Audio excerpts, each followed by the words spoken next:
In the name of Allah, the Beneficent, the Most Merciful. Behold, God enjoins justice and the doing of good and generosity towards fellow man. Chapter 16, verse 19. When looking at the day-to-day affairs of people, is there room for such a word? In conversation, would you say such a word? In your actions or thoughts, would such a word take effect? A word such as justice has been the heartbeat of so many, including those who are dearest to the religion of Islam. When it comes to justice, Imam Hussain alayhi salam has painted a path that all can identify lead to the way of those who are just. But can his sacrifice for truth over falsehood be found by those who have never met him? Join David Whitford on his journey as he endeavors to find out who is Hussein.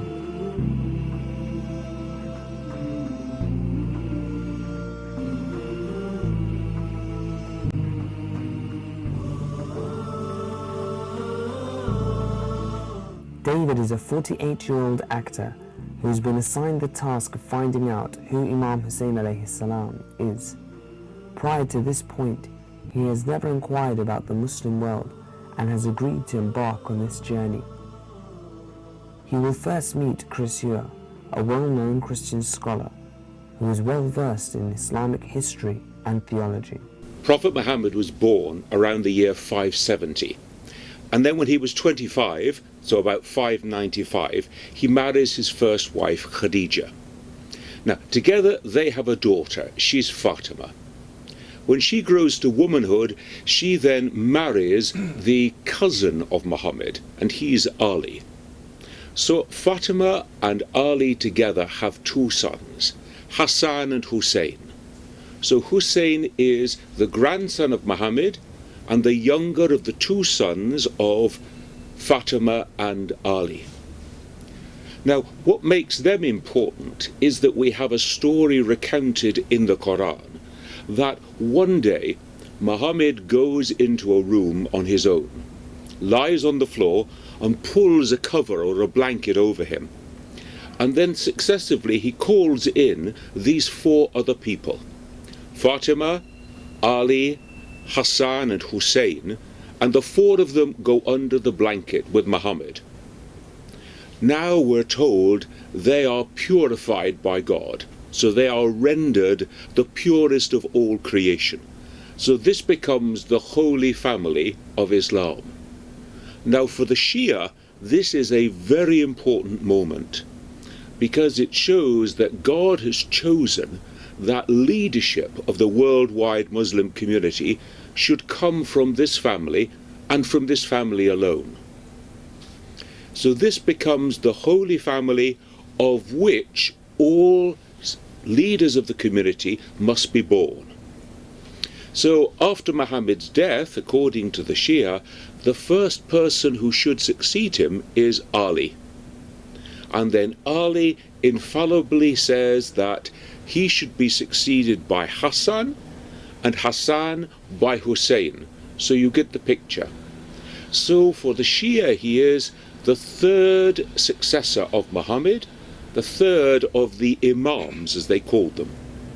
The Imams are the worldwide leaders of the Muslim community. They are, as we would say, political leaders, religious or spiritual leaders, but also they are legal and military leaders. So they have all the reins of leadership in their hands. Now immediately after the death of Muhammad in 632, there was a dispute amongst the Muslim community, and it was precisely over the question who should succeed Muhammad. The majority of the community decided not to go with this election of the family of Muhammad, the Ahlulbayt, we say.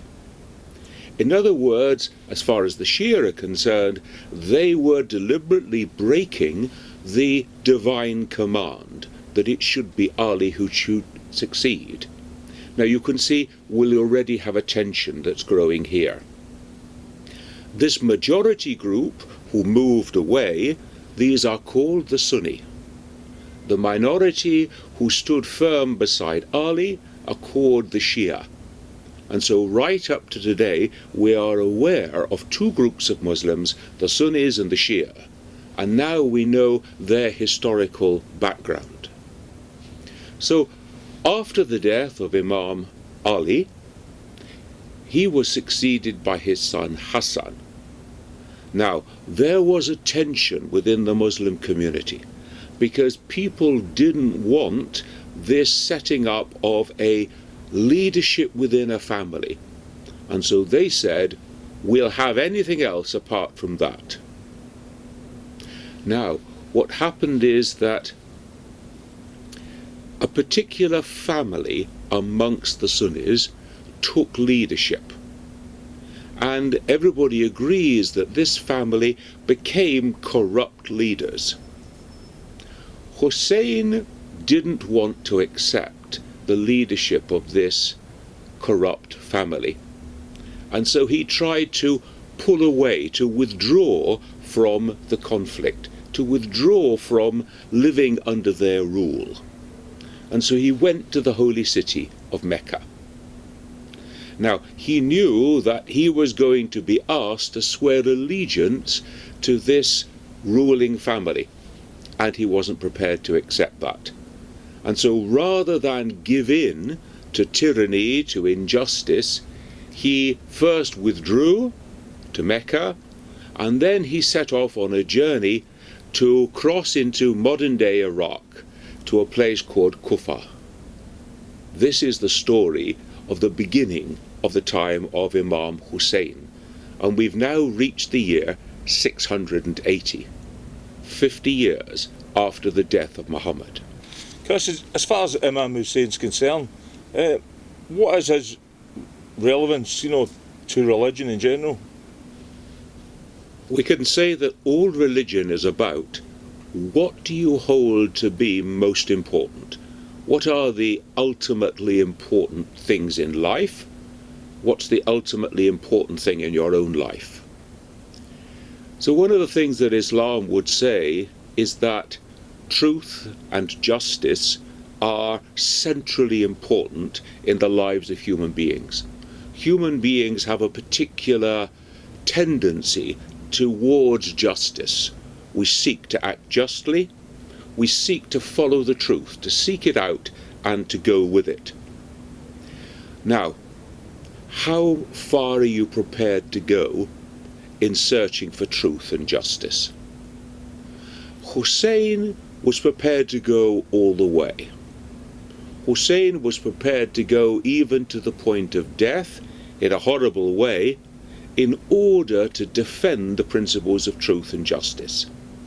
So if somebody says to you, for the sake of a quiet life, for the sake of a lot of money, for the sake of a beautiful woman, are you prepared to give in to injustice in the world? Are you prepared to say what is untrue is really true? Now Hussein stands on the ground of justice and truth. So what happens is that in 680 he's travelling with a group of his companions. By tradition here we're talking about 72 men plus women and children, and they're travelling across the desert toward Iraq, toward Kufa. They are shadowed by the army of this ruling family that's taken over leadership within the community. This army is massive. Again, by tradition, we're saying something like 30,000 soldiers. And they shadow them day by day in their progression, until it comes to the place called Karbala. And in Karbala, they are surrounded. They can't go forward, they can't go back. Now, Karbala is a place without water. It's a place in the desert. It's the worst place you can imagine that you would want to be stranded. And now comes the question. Do you give in to the forces of injustice, to the forces of falsehood, or are you prepared to stand your ground? And so what happens during these 10 days of the siege at Karbala is that Hussein and his family are tested. Day after day the testing goes on. They're denied water. People go and try and get water and are killed in the process. The children are obviously crying, no water, no food. So Hussein on one occasion goes out and says to the enemy, "Look, I know you don't like me, but surely you don't want to take it out on a small baby. Please give water to the children. I'll leave the baby here on the rock. You can give him water later." And the child is shot in Hussein's arms with a bow and arrow. So you can see the tension is building up here day by day until we reach the 10th day. The 10th day is called Ashura Day, the 10th of the month of Muharram. It's on this day that the massacre takes place. Now you can imagine 72 men against 30,000. There's no discussion here about what the outcome is going to be. Hussein and his companions are killed. It's a massacre. After they've killed them, they desecrate the bodies. So they ride the horses backwards and forwards over the bodies just to smash them. And then they take the women and children away into captivity. Now you can see it was clear this was going to happen. What do you think if you've got 30,000 soldiers who are shadowing you and they are intent on seeing that you do not reach your goal? And yet Hussein goes forward rather than give in to injustice, give in to falsehood. And so he becomes a great role model for all Muslims, for the Shia especially. He becomes a role model of saying, we will stand on the principles of truth and justice. We will resist oppression. We will not give in even to the point of death if that's what God has ordained for us. Rather than accept falsehood and injustice, we will sacrifice our lives. This is why Hussein becomes important. Now something has gone horribly wrong in the Muslim community. Here we are 50 years, not quite 50 years, after the death of Muhammad, and we have the grandson of Muhammad being brutally killed in this way. Not only is he the grandson and the Imam, but he is somebody of the highest spiritual qualities, we can say, because he is somebody through whom God speaks. God guides the community. And so he sets a role model. A role model, we can say, that right will triumph over might. That even though you are few, even though you appear to be small, here we are 1400 years later, and everybody remembers the day of Karbala. Everybody remembers the massacre. And so during these 10 days of mourning, Shia Muslims are reenacting, are remembering those days at Karbala, the days of the siege, the day of the massacre. And so they are steeling themselves. O God, if it be necessary, I too will stand on the principles of justice and of truth.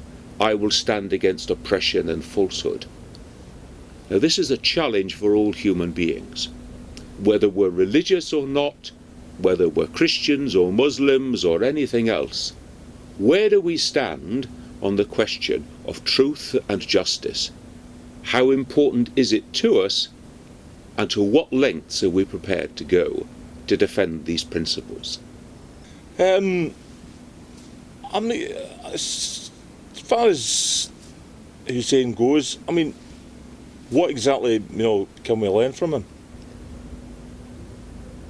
The important thing about the message of Imam Hussain is to say, this life is not all there is. There is something more important, and that's the life to come. And even for the sake of our own lives, we are willing to sacrifice for the life to come. Secondly, it's a message to say the whole of life is a risk, from the moment you're born to the moment you die. And so the question is, what are those highest ethical principles, those highest spiritual values for which you are prepared to risk everything? Not just your life, but the life of your family too. So it's a challenge to us to reflect on our own value structure. What is the relevance as far as Islam goes today in a modern society? Islam believes that every single human being is born with a natural sense of justice, of truth, of uprightness. And so it's as though a word like justice can ring a bell in the heart of every human being and say, yeah, actually, that's got something to say to me too. So I think that a big, bold statement like the day of Karbala rings this bell in the hearts of many human beings who actually believe if it's not fair, it's not right. If it's not just, we ought to do something about it. If it's not true, we ought to take notice. These things give us an ethic by which people can live, by which people are challenged, even if they choose not to live by it. So there we are. Hussein is a witness to us. Hussein is an example to us as human beings. What are our value structures? For what are we prepared to risk? And just how far are we prepared to go so that honesty, justice and truth should actually win in the world, even at the cost of our apparently losing right at this moment? Thank you very much for the questions. I just met Chris Hewer, who gave me a talk on Imam Hussain from a Christian point of view. The man certainly has a passion and a knowledge for what he was talking about. But I do have a lot of other questions to ask regarding Imam Hussain, because I'm not exactly too sure who this guy is. And I will ask the next person I interview, Sheikh Muslimin, about it, because I found that I was very interested in it, but do have a lot of questions, and I didn't sort of fully understand exactly who Imam Hussain is. But I will discover, I'm sure I will discover on this journey exactly who Imam Hussain is. After meeting Chris and getting an introduction to the biography of Imam Hussain alayhi salam from an objective point of view, it is now time to see how Imam Hussain alayhi salam is perceived by Muslims. David will now meet Sheikh Martyrdom, a jurisprudential scholar who is well known and well respected in the northwest London community. He said without Imam Hussain there is no Islam. Is that from a Shia point of view? With regards to the hadith you just narrated, it is with regards to Islam as a whole, as the umbrella that takes in all the fractions underneath it. The concept of Islam, the religion of Islam, the teachings of the Prophet were all in danger of being non-existent unless the uprising of Imam Hussain on the day of Ashura in Karbala would have taken place. It seems to be a lot of violence in getting to Imam Hussein's story, but Islam says that there is no violence in the belief. What is your view in general? The situation when it comes to violence and Imam Hussain is the fact that Islam and the situation where we had the wars with the Prophet ﷺ and such wars as the one that took place in Karbala, is self-defense rather than them inflicting any violence. So even if you look at the figures, which I'm sure you've seen, for example, some of the figures suggest between 10 to 30,000 people against about 72 to 73 people. That would convey the sort of tragedy that took place, although there was huge amount of violence. Obviously, 72 people being attacked by tens of thousands of people. The only thing they can do is defend themselves. So with regards to Imam Hussein's position, it was more of a defense than attack, although they knew the outcome and they knew what would occur on the day of Ashura. But the fact is, the state of affairs was such a low level that this had to take place for people to know the truth and for us today to examine it and look back onto it and see what occurred. And unfortunately, obviously, there are still people that in themselves or in their hearts find the place for people such as Yazid, whom was the leader of the people who attacked Imam Hussain alayhi salam.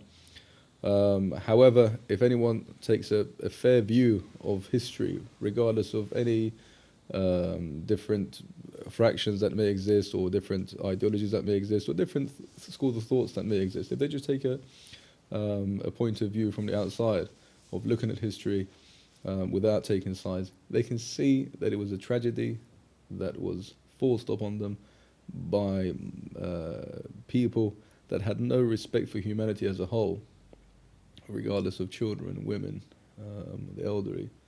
They were all slaughtered and tortured afterwards. Why do you think that they revere Hussein in general? Shias in particular, the Shia name means followers. Shia is the reason that they're separated from other school of thoughts, if you want, mainly is because after the Prophet, they believe that Ali ibn Abi Talib, the cousin of the Prophet ﷺ, should have been or was the leader that was put down by Allah subhanahu wa ta'ala, by God basically. And it's a divine intervention that leaders are put down on earth by God from the time of Adam, the Prophet Adam, until the last Prophet, and the Imams after the Prophet, until the time ends. There's got to be an infallible divine leader sent down by God to guide people. Basically, we believe that it can't be that God creates everything and just tells you to, walk and talk and live as you feel, without any guidebooks or without any guidelines or without anyone showing you the way, as it were. Now, that being said, the third Imam after the Prophet was Imam Hussain, and it was also obviously the grandson of Imam Hussain. Within itself, an Imam in the ideology and school of thought of Ahlulbayt is very important, obviously. The fact he was the grandson of the Prophet is very important. But the way he was martyred and the tragedy that took place during, before and after the day of Ashura has a specific significance for every Shia. And as soon as you say Hussein, a certain place in their heart moves, or a certain place in their mind brings tears into their eyes. Why? Because it has a special significance. The cutting of the water to everyone prior to the day of Ashura. The humane way they were treated prior to the war taking place. When the war took place, the way they were slaughtered.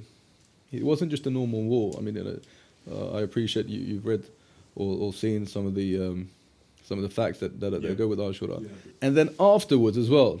So after Imam Hussain was killed and martyred, in the way that it was, what happened to his family? For example, if ladies are there, then at least in any war, ladies are kept respectfully, away from any violence. Instead, they were in the middle of violence. Instead, their tents were burnt. Instead, 3-year-old girl cried for her father, Imam Hussain, and the head of Imam Hussain was brought in front of the girl. So these things that history has narrated is something that no human can possibly imagine. I mean, imagine someone being a leader of a particular country, and they realize that near their castle, a 3-year-old girl is crying for her father, and to make the girl quiet, they bring the head the head that has been taken off Imam Hussein's body and put it in front of a 3-year-old girl. What sort of mentality must that person have, or must they have?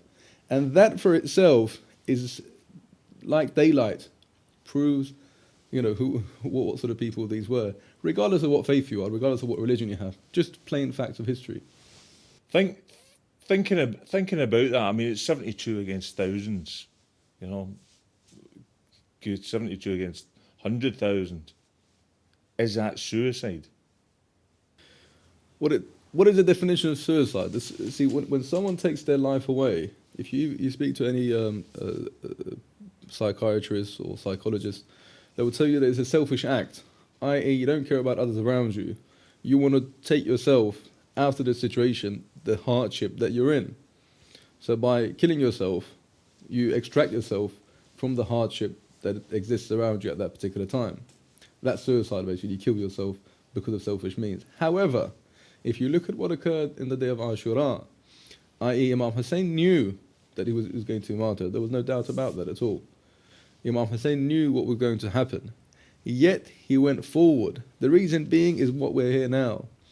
His martyrdom and his war against the injustices of his time is what led and lead thousands, if not millions, if not in future billions of people in the right direction.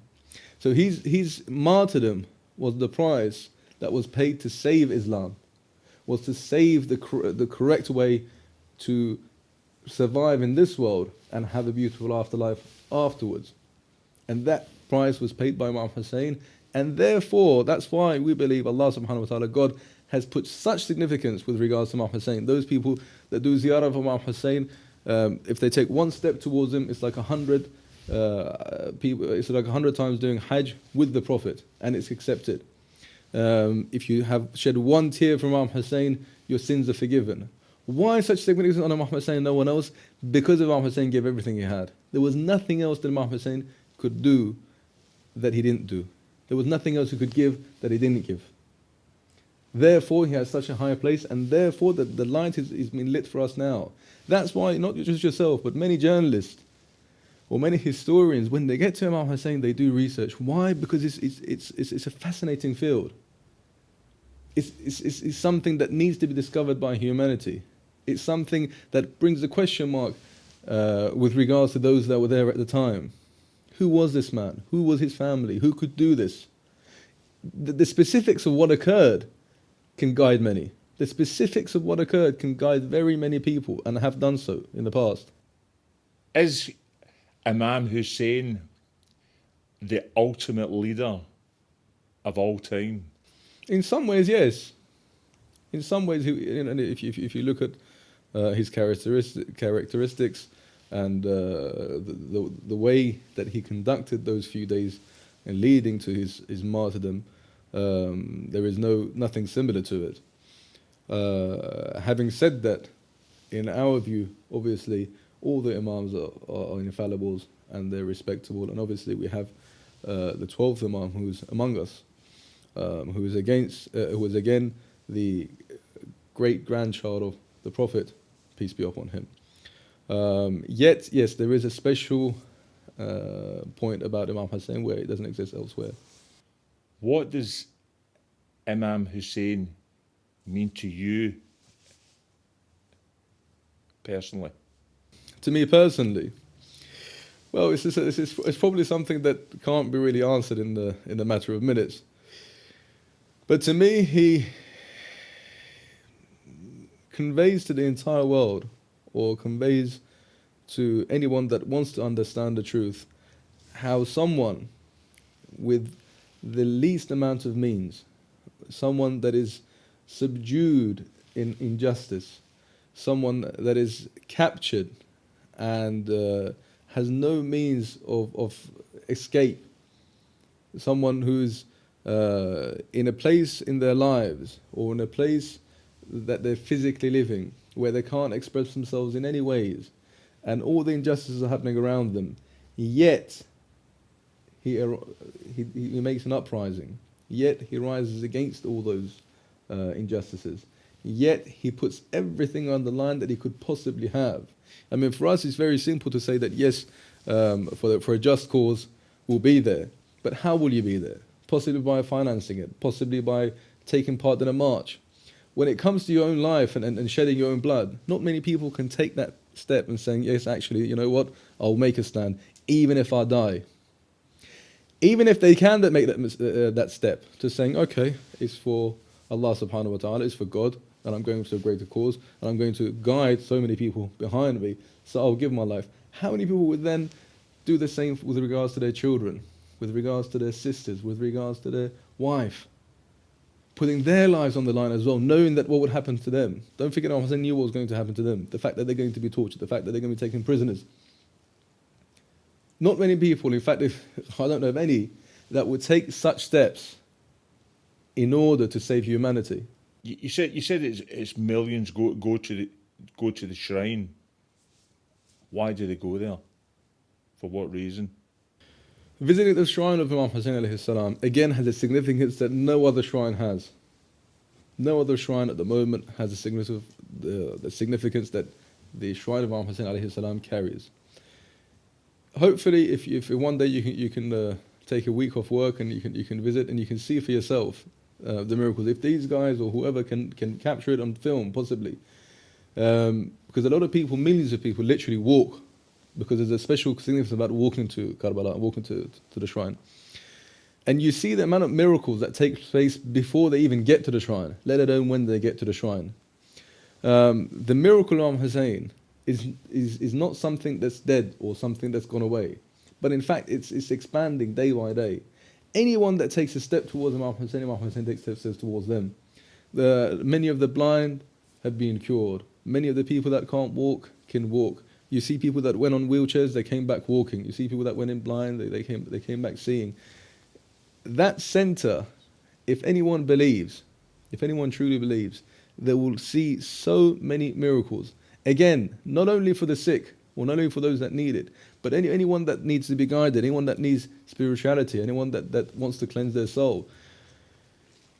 His shrine within itself has a significance in Islam, i.e. under the shrine, under the particular dome where he's buried, we believe that all the du'as are accepted. So people go there to ask Allah subhanahu wa ta'ala for many different things that they want in their lives or they want in their afterlives and so forth and so forth. But again, the motion of 12 million people in occasion of 2 weeks maybe visiting this shrine that's in Karbala, where 3 million people go to Hajj and they get stuck. And there is no way to resolve the situation. Where yet you see the food is continuous. You see people on the street all opening their doors to the visitors of Imam Hussain to allow them to sleep there. You see people that massage people's feet. You see people that wash their socks and return them to them. You see people that sell whatever cattle they have and kill them and feed the people that are going to do the ziyarah. Every step that you take towards it is a miracle. Every step that you see the Zawar of Imam Hussain, the visitors of Imam Hussain are taking, you see there's miracles within those. I think I might have to go there myself. As soon as I get some money, I've got a lot of things that I could do with getting sorted out. I hope you do, and I hope you get them. Yeah. Thank you, Sheikh Masuni. Thank you. You're most welcome. I've just spoken to Sheikh Masuni. And what I'm trying to think of it is to compare him with Chris Ewer, who I've also spoken to. Now, Chris Ewer's taking it from a Christian point of view, and Sheikh Masumi is taking it from an Islamic point of view. But Chris Ewer was talked straightforward, but I found Sheikh Masumi was more technical, and that sort of baffled me a little bit. But at the same time, I did find both of them very, very interesting to talk to, and I was able to feed off them to ask them questions. What I learned from both of them is about Imam Hussain. Now, obviously, I've never heard of Imam Hussain before. I do know that they're Shia and they're Sunni, but I didn't know what the difference was between each of them. What I found Imam Hussain was that he and his band of followers. There was basically, 72 of them against 10,000, 20,000, 30,000. It doesn't really matter at the end of the day.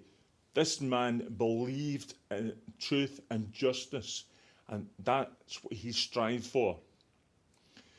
Now, at the end of the day, the man got annihilated, and he died for his cause. So he was a martyr.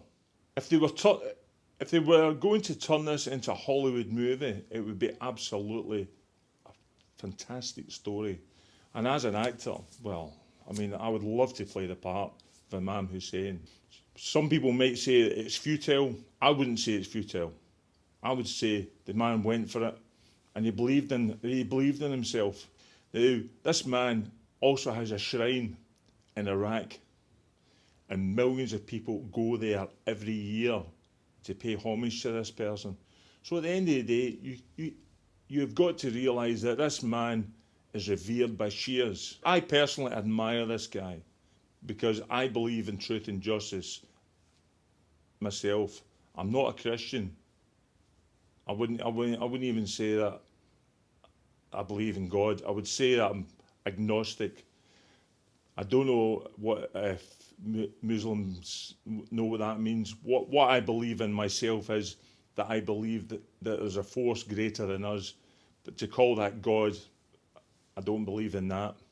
But what I would say is, as far as Imam Hussein's concerned, I totally believe in him, and I believe in what he set out to achieve. Just watched that Skies Wept Blood.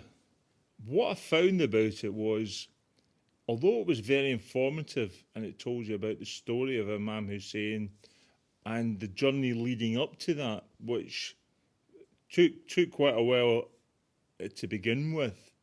But what I did find about it was the first 35 minutes of it were very interesting because it did tell you the exact story. But then it went off the boil because it was giving, people were giving their opinions. The people who told the story of Imam Hussain, they were basically giving their opinions of what they thought about Imam Hussain in general and what they thought leads up to modern society. I did find that rather tedious and a bit boring, to be perfectly honest. But as I say, at the beginning of it, the first half an hour was, I wouldn't say enthralling, but it certainly got my attention, and I did find it very interesting and very informative. Now, after knowing basic facts and some of the deep underlying reasons why the Muslims love and have a dear attachment to Imam Hussain alayhi salam, it is now time for David to see how the lovers and mourners of Imam Hussain alayhi salam weep his martyrdom through the 10 days of Muharram. Thank you, Miss Johanna, and thank you for granting us this interview. Could you expand a bit on as far as mourning is concerned, to the extreme where they're actually making themselves bleed? Yes. Could you give us a bit more info on that? I mean, if you think back, to even when you sort of at school days and you're studying you're studying Greek, for example. I did classic civilization studies when I was doing my A-levels, and it was interesting because you talk about the Greek mythology and the Greek philosophers, and when they wrote about how they noted a tragedy was that by the beating of the breast, and this was not for men specifically or just for women. So this thing has been, how do we convey an emotion of sorrow, of deep sorrow, a real passionate sorrow of the passing of a loved one, for perhaps. And writers have always, sort of noted this thing down as you beat your chest with that sorrow. So I think it's something which is very close to our form. It's not something that you teach yourself to do. It's a natural reaction. The natural reaction is once you are overcome by that sort of state of passion and mournfulness, it's a natural reaction.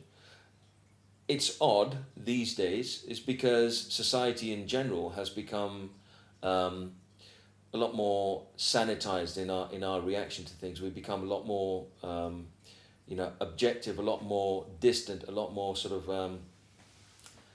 less passionate, I suppose.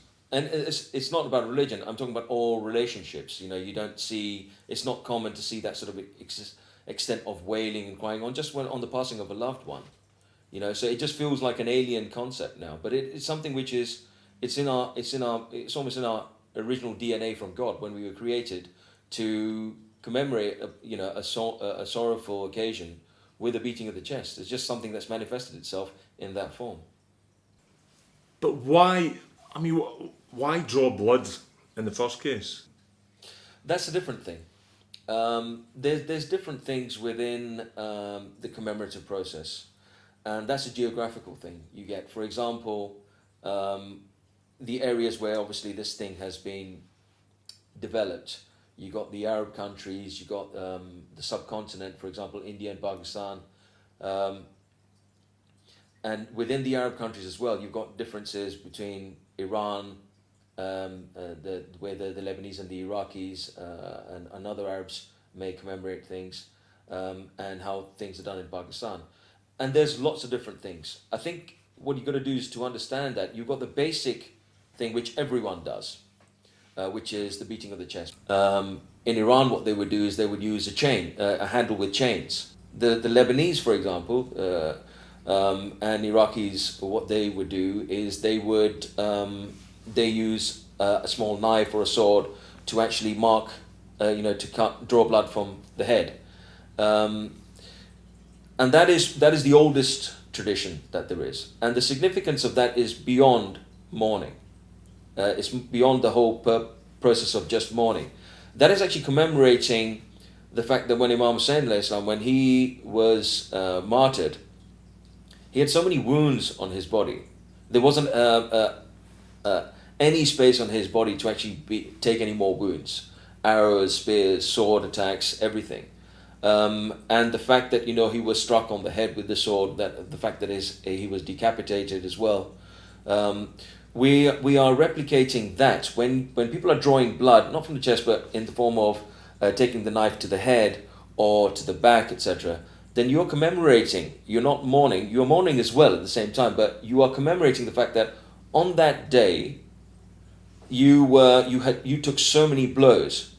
And what was the essence of that? The essence of that was not personal. It was for the purpose of the propagation and the safety of Islam. So you did that. You took that sacrifice. You took those blows. So we're going to commemorate those because we weren't there. I mean, this is 2010. So why is this still happening? In 2010, in the Christian community, people commemorate in the same way as the Shia Muslims do. It's not something specifically you can just say, well, okay, it might be Arabs or Muslims or Christians, but from the Arab community, no. It's all over the place. It doesn't happen in Europe. At least I'm not aware of it being commonly taking place in Europe, but certainly in Far East Asia, certainly in the Philippines, have got a huge Christian community. And if we look at the origins of the crucifix, I mean, the crucifix is not a jewelry item. It's something specifically to commemorate the crucifixion of Christ. Aside from Christianity, is it a passion then as far as drawing blood is concerned?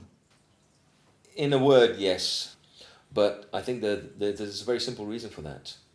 I think what we've established is that if you have that passion, then you are prepared to go to that extent. The reason why it happens to a much greater extent and is a lot more prevalent in the Shiite community is because the events of Karbala are unprecedented. It's not happened to that extent. The atrocities have never been committed to that extent in any other. It's not commemorated. It's not noted in any other religious history.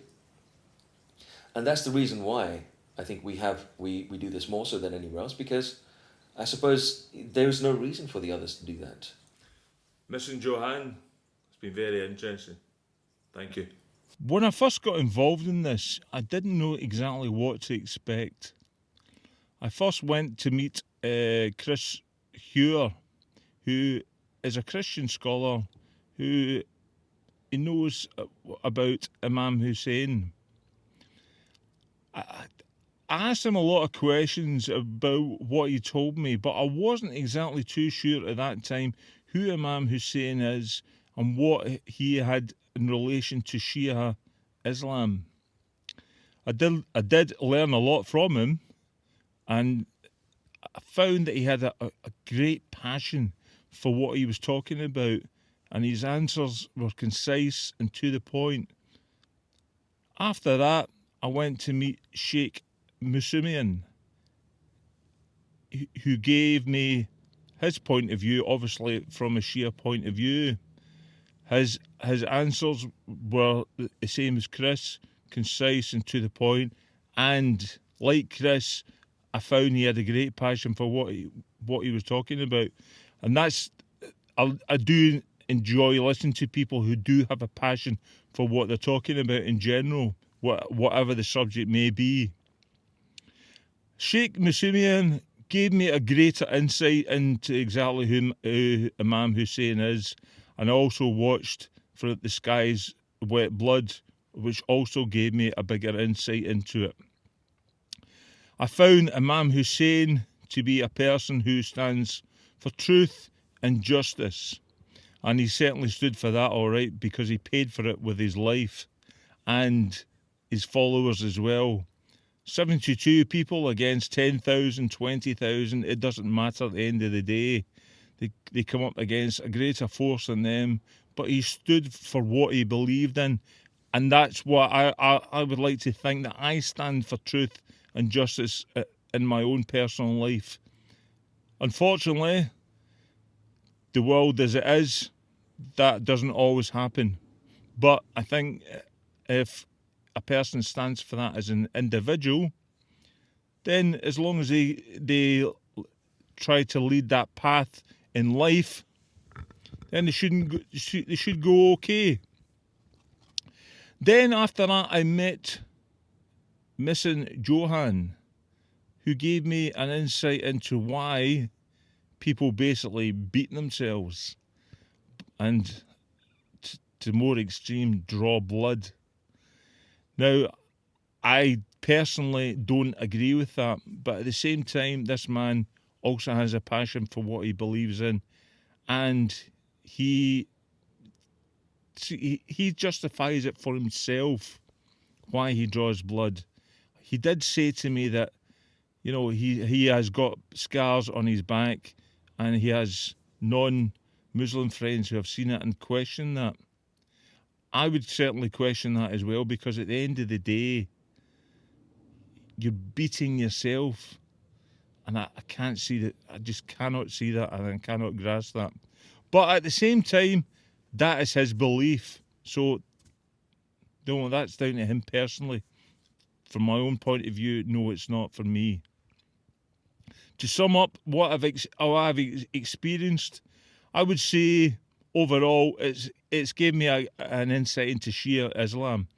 I did not know anything about Shia Islam before. I certainly didn't know anything about Imam Hussain. I'd never heard of the person. I have learned a lot, and it has been very interesting, and I have enjoyed it. To sum it up at the end, yes, Imam Hussain as a person, I personally think you could, I personally think you can admire. For other people who are non-Muslims, they would have to discover it for themselves and make up their own mind. All in all, Imam Hussain has done a lot for Shia Islam in general, and Shias obviously believe in what he says and what he did to sacrifice himself. For me, I wouldn't sacrifice myself in that way, but for him, he set out that own path, and Shias truly believe in him. So, to sum it up, yes, you know, for Shias, it's what, and for them in general, that is their belief, and that's their God-given right in the end.